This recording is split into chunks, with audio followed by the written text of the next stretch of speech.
Good day sa inyo, netizens. Ngayong araw mag-review ulit tayo ng isang scooter. This time, hindi lang siya basta-basta scooter. Isang malaking scooter. Ito na nga yung Yamaha X-Max 2022. Expressway legal na nga ba ang isang to? Silipin natin ngayong araw. Tara!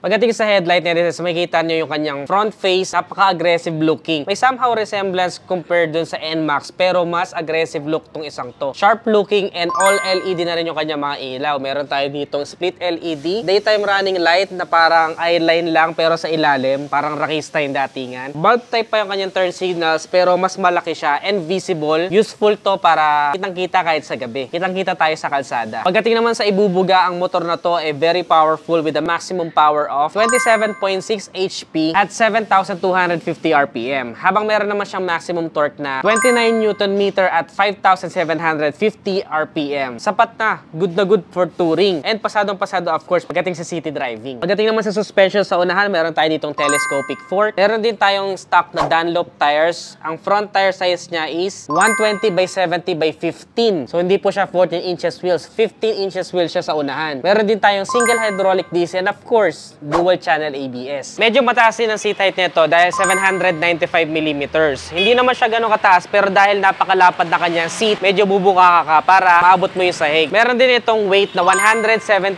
kg. Sakto na para sa kanyang category. Yung bigat na yon, papanatilihan kang stable at lapat sa lupa pagdating sa high speed or mabibilis na biyahe. Adjustable din pala tong handlebar niya. Pwede mo tong iusod, papalapit sa'yo, depende sa iyong driving preference. Kung mapapansin nyo, napakataas din ng windshield niya para mabasag yung hangin pagdating sa mga open space para hindi tayo bugbog sarado sa hangin. Good to for aerodynamics and for touring. Meron din tayong automatic transmission. So, twist and go ka lang dito. Throttle ka lang, gas and go ka na. Very good, lalong-lalo na sa mga nagsisimula pa lang, the Maxi Scoot category. Of course, naka-CVT din siya and naka-V-belt. Automatic, madaling i-drive. Kung makikita nyo netizens, upright din yung kanyang seating position. Kaya para lang ako nakaupo sa sofa. Kaya pagdating sa malalayong biyahe at mahahabang biyahe, good na good tong isang to. Hindi ka basta-basta mangangalay. Hindi masakit sa likod, pati ang kas mo comfortable dahil napakalapad ng kanyang seat. Meron na din tayo ditong fully functional na meter panel. Sa kabila, nandito yung ating speedometer. Habang dito naman sa right side, nandito yung ating tachometer or RPM indicator. Mas maganda yan for me, classic looking kasi kitang-kita mo yung RPM mo. Pumapalo. Meron siyang hand. Very classic looking, parang sa kotse, di ba? Tapos sa gitna, meron pa rin tayo dito syempre na digital display. Meron tayo dito LCD display with the fuel tank indicator, temperature. Sa gitna may orasan and trip meter. Tapos yung pinaka-controls niya, dito mo lang babaguhin kung gusto mo makita yung trip indicators niya. Sa kanan, meron tayo ditong kill switch, activated,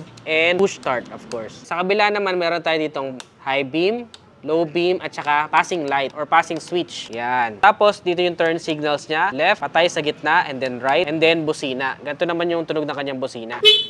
Meron na rin pala siyang built-in hazard buttons. Pwede mo siyang i-hazard kung kakailanganin mo. Goods. Kung makikita nyo itong plastic na to, para siyang leather. Pero totoo, plastic pa yung kanyang fairings dito. May mga stitches kasi siya. So nakakapeke, akala mo talaga leather, no? Tapos, para buksan yung kanyang fuel tank, pindutin mo lang tong ganyan. Tapos, twist mo papunta dito. Yun, dahan-dahan. Hydraulic. So, di mo na kailangan tumayo kung magpapagas ka. Pero for safety, of course, tatayo ka pa rin kasi kukuha ka rin ng wallet mo ipambayad. So, ang fuel tank capacity niya is around 13 liters. Malayo na yung mararating mo para sa kanyang average fuel consumption na naglalaro sa around 30 kilometers per liter. Still may vary, depende sa inyong throttle hobby, of course. Dito na rin, pag nakatapat dito, tatapat mo lang dito, pwede mo nang buksan yung kanyang seat and pwede mo rin buksan to. So, may lock dito kung sakaling gusto mo iwanan dito yung mga wallets mo, resibo, or mga importante gamit. May lock na rin siya. Dito mo lang din siya pipindutin. Bubukas na. So, pipindutin natin ha. Yun, bukas na. Hydraulic din siya. Sa loob, of course, meron tayo ditong charger. So, yan, tignan natin kung gaano kalaki yung kanyang side pockets. Meron ako ditong iPhone 13. Tignan natin kung kasya yung aking iPhone 13 Pro Max 1TB fully paid dito. Wow, sosyal, kasya. Goods to. Sa natin. So makikita nyo netizens, sobrang laki na kanyang seat storage, para na siyang bathtub, no? Pwede ka na dito magpaligo ng sanggol. Pero hindi siya ganun kalalim. So tingnan natin kung kakasya tong aking ID Helmet Venom. 2850 lang available sa Shopee, Nedishop, or search nyo lang kami sa Waze, Nedishop.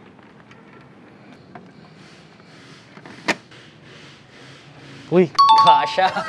Kasya pala yung half face na helmet natin. So, goods na goods to. Pagpapasok ka sa mall, di mo na kailangan magbitbit ng helmet, no? Goods. Yun lang, half face yun. Di ko lang sure kung full face kasya. So, goods. Isa pa sa maganda sa kanya, Nedices, meron siyang built-in dito na ilaw. Ito, meron siyang built-in na ilaw. So, napaka-useful nito, lalong-lalo na pag inabutan ka ng dilim sa kalsada. At meron kang mga documents or mga importanteng gamit na hahanapin dito. Kasyang-kasya din siya. Let's say, for example, itong ating gloves na Motocentric. 380 lang, available din sa Nedishop. Kasya, balaklava, tube mask, kasya. Kasya na din yung mga raincoats, jacket, at kung ano pa ibang gusto nyong bitbitin. And meron din pala siya ditong tools na nakatago. Very neat looking kasi nandito lang yung tools niya. Hindi masyado pansinin. Pero may dala ka palang tools. Galing. Sa likurang bahagi naman niya, Nedices, meron na din tayo ditong split LED na tail light and meron din siyang eye line. Bulb type rin yung kanyang turn signals. Meron din siyang plate light. And for me, good looking yung kanyang tail light. Futuristic at talagang babanag mo yung trademark. Pag nakita mo yung tail light na to, X-Max na X-Max yung datingan. Brusco and dominant ka talaga sa kalsada kasi malaking motor yung dala mo eh. Scooter man siya, good naman to for riding comfort and luxury. And makita nyo yung kanyang seat, very elegant din. Meron pa ditong parang steel material sa dulo ng seat para hindi magasgas dito with the Yamaha emblem, pride of ownership. Ganda. Pagdating naman sa kanyang seat, Nedices, makikita nyo naman kung gaano kakakapal and kalambot yung kanyang upholstery. Pero yung pagkalambot niya, masasabi mo hindi siya chipipay na lambot. Very luxurious yung seat niya. Meron pa ditong tatak na X-Max. Also with some premium stitches hanggang dito. May separation yung driver sa angkas. Makakasandal ka dito. Matte yung kanyang pinaka-seat cover. And makapit sa kahit anong texture ng damit or pants. Ang maganda dyan, sigurado, komportable yung OBR mo. Kasi sobrang generous nung seat niya pagdating sa angkas. Lalong-lalo na sa driver. So, makakasandal ka dito. Good para sa ating lower back. Hindi sasakit yung lower back mo pagdating sa mga rides. Ang ganda. Two-toned pa. Tapos, very sturdy din yung feels ng pinaka-grab bar para sa angkas. Ayan o, para lang siya may sungay na ganun ditong dalawa. Matte finish din nga pala ang isang to. Kung makikita nyo, Nedices, yung kulay niya, kung akala nyo black siya, hindi po siya black. Ang tawag dito is dark bluish matte green. So, matte green po siya sa papel. Meron din siya ditong silver na Yamaha emblem. Tapos, nahahati kasi pagdating dito, glossy na. So, dito matte, dito glossy. Ang ganda nung kanyang kulay sa personal, Nedices. Mas ma-appreciate nyo siya sa personal kasi akala mo black siya pero pag nasisinaga ng araw, medyo bluish siya. Tapos sa papel, matte green. Ang daming kulay, di ba? And also, yung mugs niya, napakaganda rin ng pagka-gold. Para siyang may pagka-rose gold ng bahagya. Premium talaga yung paint job. Ang ganda. Sa likurang bahagi naman, Nedices, meron tayo ditong dual shocks na unit swing. Ito yung pinaka-airbox niya and CVT. Tapos, ang tire size naman niya sa likod is 140 by 70 by 40.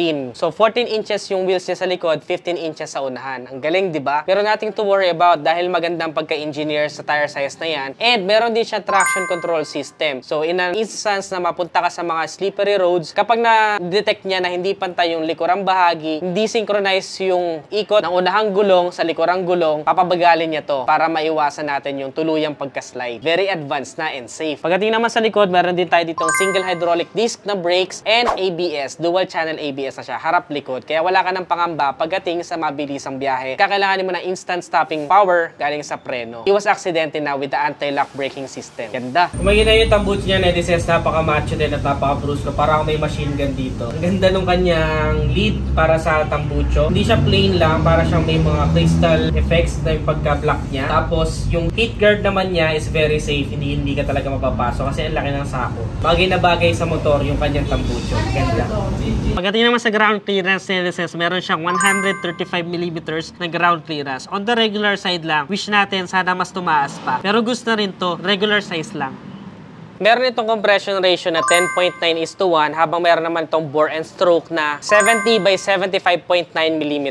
Pagdating sa makina, ito na yung pinaka-iniintay ninyo. Meron tayo ditong liquid cooling system kaya good for long rides. 4-stroke, single overhead cam. 4 valves kaya hindi ka mabibitin sa power output. Fuel injected na rin. Ang displacement naman niya is 292cc. So, X-Max 300 pa rin po siya. Unfortunately, hindi pa siya legal for expressway. Though may ilan ako nakikita nito sa expressway, paano kaya sila nakapasok doon? No? Magkano? Ang presyo ng 2022 na X-Max is 274,000 pesos. Ito yan sa Yamaha Motor Trade Platero, Binyan, Laguna. Magda-down payment ka lang ng 55,000 and then magma-monthly ka for 3 years ng 9,569. So visit nyo na to dito. Nag-iisa lang tong unit na to and meron pa silang other units dito. Kung nagustuhan mo to, Nedices, don't forget to give this video thumbs up, subscribe. Ano pang ibang mga motor ang gusto nyo mapanood next vlog? Comment your thoughts below. Again, this is Adriano. Always keep it cool and ride safe always.